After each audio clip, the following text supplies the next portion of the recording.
बिस्मिल्लाहिर्रहमानिर्रहीम। अस्सलाम वालेकुम नाज़रीन, आप यूट्यूब चैनल देख रहे हैं। मैं इमरान खान हूँ। अहम खबरें आपके साथ शेयर करता हूँ। सबसे पहले तो मादनियात वाला मामला है, और मादनियात वाले मामले पे एक नई चीज़ अब अंडर डिस्कशन आ रही है कि माइनस इमरान खान। देखिए, इस पे सूबाई हुकूमत पे इस वक्त शदीद दबाव है, और ये दावा किया जा रहा है, जिसकी तरदीद सूबाई हुकूमत ने नहीं की, कि ये वफाक से एक बिल जनरेट हुआ और इसको सूबों में भिजवाया गया अपनी मर्जी से, और सूबों को डेडलाइन दी गई कि आप इस बिल को इतने अरसे के अंदर पास करवा के हमें दे दें, यानी आप ये इख्तियारात हमें दे दें और इतने अरसे के अंदर दे दें।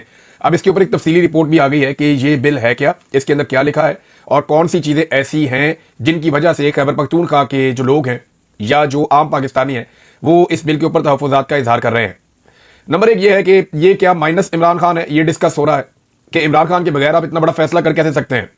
वहां पे मैंडेट इमरान खान का है, लोगों ने इमरान खान के नाम पे वोट दिया है, उन लोगों को भी वोट दिया जिन्हें लोग जानते ही नहीं थे, और इमरान खान साहब की वजह से वहां पे एक हुकूमत है। वो हुकूमत इतना बड़ा फैसला करने जा रही है कि खैबर पख्तूनख्वा के सारे वसाइल उसके साथ जुड़े हैं, और वो फैसला करने से पहले वो इमरान खान साहब से बात भी नहीं कर रही। इससे पहले वो हर बात में कहते जी हम जरगा करना चाहते हैं, और आज इसके ऊपर जरगा भी नहीं कर रही। और ये बहुत बड़ा फैसला है, दबाव बहुत ज्यादा है, सूबाई हुकूमत के ऊपर बहुत प्रेशर है। इसी वजह से मैंने देखा कि मुजम्मिल असलम साहब और शेख वकास अकरम साहब, इनको अब एक प्रेस कॉन्फ्रेंस इनसे करवाई गई, और उसमें बिल की जो अच्छी अच्छी बातें हैं वो बयान की गई। यानी उसमें जो दावे किए गए वो मैं थोड़ा सा आपको बता भी देता हूं कि उन्होंने दावे क्या किए। वो ये कहते हैं जी कि 50% शेयर के साथ ऑयल एंड गैस के हवाले से हमने पहले भी मुआहदा किया है, पाकिस्तान की तारीख के बेहतरीन हमने मुआहदे किए हैं, हम बेहतरीन अंदाज में मामला चला रहे हैं। मिनरल्स और माइंस की वजह से खैबर पख्तूनख्वा में बहुत ज्यादा रेवेन्यू आएगा। खैबर पख्तूनख्वा ने 50% शेयर के साथ ऑयल एंड गैस के हवाले से पाकिस्तान की तारीख का सबसे अहम और मुफीद मुआहदा किया है। ये मुजम्मिल असलम साहब ने कहा। शेख वकास अकरम साहब भी इनके साथ बैठे थे, ये अली अमीन गंडापुर साहब के साथ ही हैं, और वो अब ये साबित करना चाह रहे हैं गंडापुर साहब कि ये मैं सूबे के मफाद में कर रहा था और इसको रोकने वाला माफिया है। जबकि दूसरी जानिब पाकिस्तान तहरीक इंसाफ इसको मानने के लिए भी तैयार नहीं है। मिसाल के तौर पे 10 अप्रैल के हवाले से पूरे पाकिस्तान में मुजाहरे हुए, खासतौर पे पंजाब में बहुत ज्यादा मुजाहरे हुए। हमने ये देखा कि आलिया हमजा नंबर ले रही हैं बाकी पार्टी के ऊपर, और पंजाब के अंदर ज्यादा एक्टिविटीज हुई हैं अगर आप उसका मवाजना करें खैबर पख्तूनख्वा से या बाकी सूबों से। जहां पे लोगों को जरा सा मार्जिन मिला, लोग निकले, लोगों ने निकल के रैली निकाली, एहतजाज किया। हालांकि ये वर्किंग डे है, जुमेरात का दिन है, इसके बावजूद लोगों ने रजीम चेंज ऑपरेशन के खिलाफ निकलकर 3 साल मुकम्मल हुए हैं, तो लोगों ने अपने गमो गुस्से का इजहार किया और एहतजाज किया, और जगह जगह पे ये हुआ है। मैं आपके साथ विजुअल शेयर करता चला जाऊं, कौन सा शहर है जहां पे लोग नहीं निकले और लोगों ने इसके खिलाफ आवाज नहीं उठाई। तो आलिया हमजा साहबा काफी अच्छा काम कर रही है पंजाब में। उन्होंने ये भी हुक्मनामा जारी किया था कि अरकान असेंबली इमरान खान साहब के केसेस में अदालत में पहुंचे, स्पेशली जो है लाहौर हाई कोर्ट, और वो पहली मरतबा ऐसा देखा कि वो खचाखच भरा हुआ था, लोग वहां पे पहुंचे। यानी अब लीडर जो है उसके पीछे लोग भी आएंगे, वो लोग जिन्होंने लीडर के नाम पे वोट लिए हैं वो भी आएंगे, और इसीलिए बहुत सारे लोगों को आलिया हमजा से तकलीफ है कि वो काम करवाती हैं, वो ड्यूटियां लगाती हैं, वो कहती हैं जी आपको आना पड़ेगा, वो खुद भी पहुंचती हैं, खुद भी मार खाती हैं, और बाकियों को कहती हैं कि आप भी मार खाएं।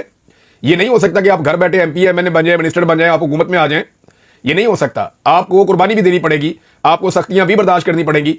देखिए, ये तो एक अपनी पॉलिटिक्स की बात है ना। अगर आप मुल्क के लिए लड़ रहे हैं तो मार खाने में क्या हर्ज है।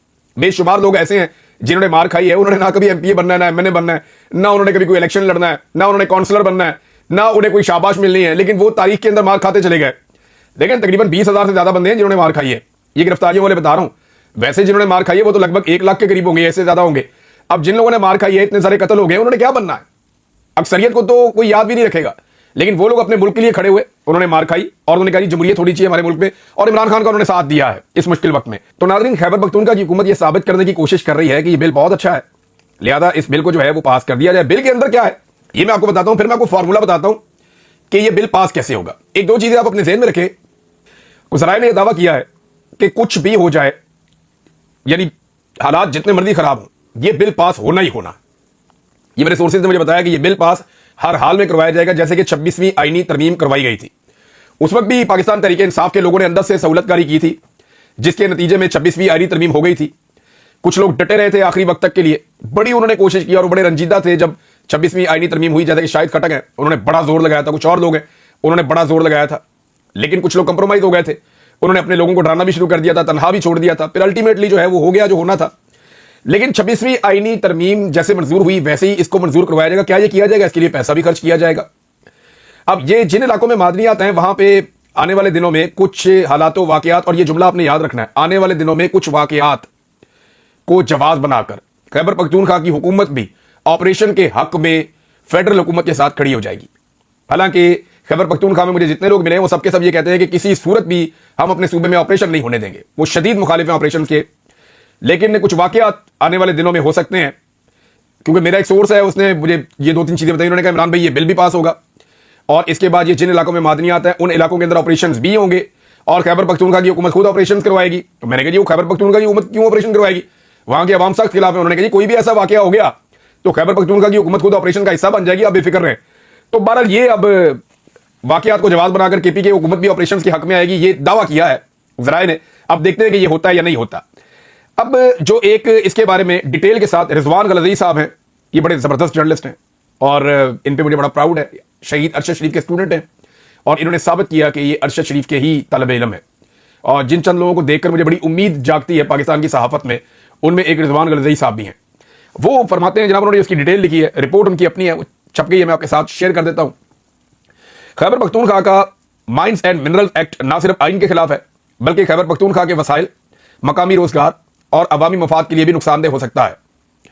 नंबर 1 उन्होंने पॉइंट लिखा है वफाकी मुदाखलत। सेक्शन 2Y के मुताबिक फेडरल मिनरल विंग को यह इख्तियार दिया गया है कि वो कानूनी और मादनियात के शोबे से मुताल्लिक कारोबारी मामलात को आइन और हुकूमत पाकिस्तान के रूल्स ऑफ बिजनेस के तहत चलाए, जबकि आइन की 18वीं तरमीम के बाद यह इख्तियार सिर्फ सूबों को हासिल है। वफाकी हुकूमत को मादनियात में दखल देने का कोई आइनी इख्तियार नहीं है सवाए रेडियो एक्टिव मादनियात या किसी हद तक तेल और गैस जैसे मखसूस मामलात में। यानी ये जो इख्तियार पहले सूबाई हुकूमत के पास था, ये फेडरल गवर्नमेंट के पास चला जाएगा। शेड्यूल 1 में सूबाई हुकूमत को यह इजाजत दी गई है कि वो फेडरल मिनरल विंग की रहनुमाई पर दूसरे मादनियात को स्ट्रेटेजिक या नायाब मादनियात की फहरस्त में शामिल कर दे। यह रहनुमाई मिनरल इन्वेस्टमेंट फैसिलिटेशन अथॉरिटी के जरिए होगी। यानी ये भी तब्दील कर दिया कि अब सूबाई हुकूमत के पास ये उस तरह से इख्तियार नहीं होगा, ये इजाजत जो पहले थी उनके पास नहीं होगी, ये MIFA के जरिए होगी। लेकिन हकीकत में सेक्शन 20FJHK के मुताबिक यह रहनुमाई दरअसल लाजमी अहकाम की सूरत में होगी, यानी सूबाई इदारे वफाक की बात मानने के पाबंद हो जाएंगे। सूबाई खुद मुख्तारी पर हमला। सेक्शन 10(7) में वादे तौर पर यह लिखा है कि सूबाई licensing authority federal mineral wing यानी वफाक की हदायत के मुताबिक ही कानूनी के लाइसेंस देगी, इनकी तजदीद करे या इनका तबादला, मुंतकली, नीलामी या बोली करवाएगी।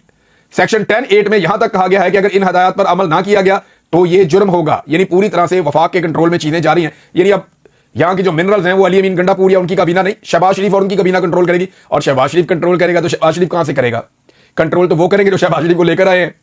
Mineral investment facilitation authority MIFA पर वफाकी कंट्रोल। सेक्शन 21 में कहा गया है कि MIFA सूबाई हुकूमत को सिफारिशात देगा, लेकिन सेक्शन 21 की झेली शिकों में इसे लाजिम करार दिया गया है कि MIFA सिर्फ वही तजावीज देगा जो फेडरल मिनरल विंग फ्राहम करेगा। तजावीज भी जो देनी है वो उनकी मर्जी से देनी है।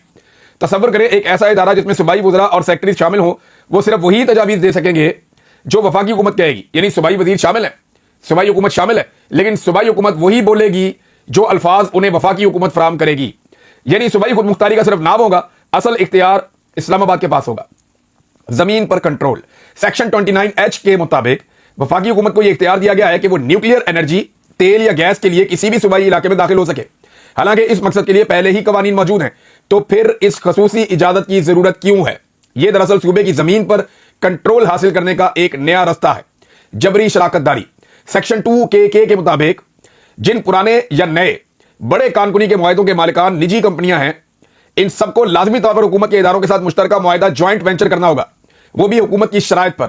यानी प्राइवेट कंपनियों को जबरदस्ती कहा जाएगा कि वो अपनी मलकियत हुकूमत के साथ शेयर करें। यह अमल ब्लैकमेलिंग या जबरी कब्जे जैसा है। गैर मुल्की रियासती कंपनियां और हुकूमती इदारे यानी इक्वल टू हुकूमती इदारे। सेक्शन 2RRR के मुताबिक वो कंपनियां जिनमें ज्यादा शेयर किसी गैर मुल्की हुकूमत की मलकियत में हो, इन्हें भी रियासती इदारा शुमार किया जाएगा। यानी गैर मुल्की हुकूमतें भी यहां आकर हमारे वसाइल की मालिक बन सकती हैं। ये अब शिक शामिल हो गई है कि गैर मुल्की हुकूमतें, अमेरिका की हुकूमत, यूरोप की हुकूमत, किसी भी मुल्क की हुकूमत, वो यहां पे आकर शराकतदार बन सकती है, जमीन की मालिक, वसाइल की मालिक बन सकती है, और इन्हें मकामी हुकूमती इदारों जैसा दर्जा दिया जाएगा। यह बात ना सिर्फ नाकाबिल फहम है बल्कि कौमी सलामती और मकामी मफादात के लिए खतरनाक है। अब खुलासा यह है कि यह कानून बज़ाहिर तरक्की और बेहतरी के लिए पेश किया गया है, मगर इसके अंदर छुपे कई ऐसे नुकात हैं जो वफाकी हुकूमत को आईनी दायरा कार से बाहर लाकर ताकत दे रहे हैं, निजी कारोबार पर जबरदस्ती करवा रहे हैं, गैर मुल्की हुकूमतों को फायदा पहुंचा रहे हैं, और सबसे बढ़कर खैबर पख्तूनख्वा की खुद मुख्तारी पर सवाल खड़ा कर रहे हैं। यह कानून ना सिर्फ आइन की खिलाफ वर्जी है बल्कि खैबर पख्तूनख्वा के वसाइल, मकामी रोजगार और अवामी मफाद के लिए भी नुकसानदेह हो सकता है। अब यह जनाब इसकी एक समरी है जो रिजवान गलज़ई साहब ने इसको पेश कर दिया है, और यह बाकायदा उसी बिल के अंदर लिखा हुआ है, और उस बिल के अंदर जो शिकें हैं वो बाकायदा बयान करके उसका मतलब भी यहां पे बताया गया। देखिए, बजाय इसके कि आवाम को मुतमईन करने के लिए आप प्रेस कॉन्फ्रेंस करवाएं, वजीर आला अपने स्टेटमेंट जारी करे, यानी यही वज़ीर आला अली अमीन गंडापुर एक स्टेटमेंट जारी करते थे ना, वीडियो, कि मेरे कायद का हुक्म है, हमने निकलना है, हम एहतजाज करने जा रहे हैं, जलसा करने जा रहे हैं, जुलूस करने जा रहे हैं। जब भी कभी एक्टिविटी होती थी उससे एक दिन पहले अली अमीन गंडापुर का बयान आता था, पूरा पाकिस्तान अली अमीन गंडापुर के पीछे खड़ा हो जाता था। अली अमीन गंडापुर को एक हीरो की तरह, एक सिपहसालार की तरह लिया जाता था इस पार्टी में। लेकिन अभी लोग तनकीद कर रहे हैं अली अमीन गंडापुर का या उनके भाई का जो भी स्टेटमेंट आता है, लोग उसके ऊपर चढ़ दौड़ते हैं, लोग सुनने के लिए तैयार नहीं है। हालांकि इमरान खान साहब के जो वफादार तरीन साथी है, उनके मुंह से भी अगर किसी से निकल गया कि यह बिल अच्छा है तो लोग उनके ऊपर भी चढ़ दौड़े हैं। आपके सामने मिसालें मौजूद है कि मुराद सईद के साथी है, 3-4 बड़े जबरदस्त नौजवान है, उन्होंने जब इस बिल के बारे में, उनके ऊपर भी तनकीद शुरू हो गई। लिहाजा लोग अब नहीं सुनना चाहते। खैबर पख्तूनख्वा के अंदर 3 मुतालबा सामने आए हैं। एक मुतालबा यह सामने आया कि बैरिस्टर सैफ को फारिग किया जाए। एक और मुतालबा जो सामने आया वो इस बिल के हवाले से सामने आया कि जनाब ये जो बिल है ये बिल्कुल पास ना किया जाए, और इमरान खान साहब की रिहाई का मुतालबा भी सामने आया। तो खैबर पख्तूनख्वा के अंदर तो बड़ी गर्मी है इस बिल को लेकर। अब मैं बिल्कुल आसान तरीका बताता हूं इस बिल को पास करवाने का। अब मेरे वीलॉग के बाद फिर गंडापुर साहब कहेंगे या उनके बाकी लोग कहेंगे, वो शुरू हो जाएंगे बोलना कि जनाब इतना अच्छा बिल है, इसके खिलाफ प्रोपेगेंडा किया जा रहा है, हम खैबर पख्तूनख्वा को आगे बढ़ाना चाहते हैं, ये मुल्क से बाहर बैठे हुए साजिशी ये कर रहे हैं, वो कर रहे हैं। इन्होंने उठा के वो शहबाज गिल की मंजी ठोक देनी है, कभी इन्होंने किसी को कुछ कहना है, कभी किसी को कुछ कहना है, इन्होंने सब पे अटैक कर देना है। तो मैं आसान तरीका बताता हूं मेरे भाई आपको। आप जाएं इमरान खान साहब से मिलने जेल में, और जेल में जाकर इस बिल के ऊपर, बजाय कि आप सारी दुनिया को ब्रीफिंग और सफाइयां देते फिरे, आप जाकर एक ब्रीफिंग दें इमरान खान को इस बिल के हवाले से। इमरान खान को आप जाकर बताएं कि जनाब ये बिल आ रहा है, बहुत अच्छा बिल है, उनको कायल कर लें आप। इमरान खान पढ़े लिखे आदमी है, आप लोगों से ज्यादा समझदार हैं, वो जैसे ही बिल को सुनेंगे समझेंगे वो आपको कहेंगे ओके करो। तो इमरान खान की बहन की मुलाकात करवा दें इमरान खान से, और इमरान खान साहब जो हैं वो अपनी बहन को कह दें कि बाहर जाके अनाउंस कर दो कि इमरान खान को इस बिल पे कोई एतराज नहीं है, लिहाजा खैबर पख्तूनख्वा की हुकूमत ये बिल पास कर दे। अगर आप ये कर देते हैं तो कमाल हो जाएगा। अगर आप ये कर देते हैं और इमरान खान साहब बिल के ऊपर कोई एतराज नहीं करते तो कमाल हो जाएगा, और ये बिल पास भी हो जाएगा। इमरान खान को आप मुतमईन कर दें, कौम खुद ही मुतमईन हो जाएगी। ये कौम एक आदमी के पीछे चल रही है, और इस वक्त तो ऐसा लगता है कि आंखें बंद करके पीछे चल रही है। आप उस आदमी को मुतमईन करें, पूरी कौम खुद ही मुतमईन हो जाएगी। ये सबसे आसान फार्मूला है। अगर आपको ये करना है तो आप करके देख लें, बड़े आराम से ये हो जाएगा। लेकिन एक गुजारिश है कि इमरान खान के पास बिल वही वाला लेकर जाइएगा जो असेंबली से पास करवाना है। ये ना हो कि इमरान खान के पास कोई और बिल ले जाए, जैसे जाली अखबार पहुंचाए जाते हैं।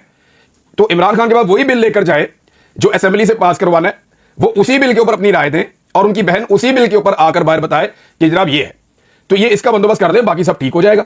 एक और चीज जो है नाज़रीन, वो खबर है, और खबर ये है कि 2 चीजों पे सलमान अकरम राजा साहब ने स्टैंड लिया हुआ है, और ये दोनों बड़ी इंपॉर्टेंट चीजें हैं। एक, उन्होंने स्टैंड लिया हुआ है बिल के मामले पर, वो ये कह रहे हैं कि इसमें बिल्कुल जल्दबाजी ना की जाए, जल्दबाजी की कोई जरूरत नहीं है, इसमें मुशावरत किया जाए, इस बिल को जो है वो पढ़ा जाए, पढ़ के इसको एनालाइज किया जाए, उसके बाद जो है वो आपने बिल को मंजूर करना है या नहीं करना वो फिर आप बाद में कर लें।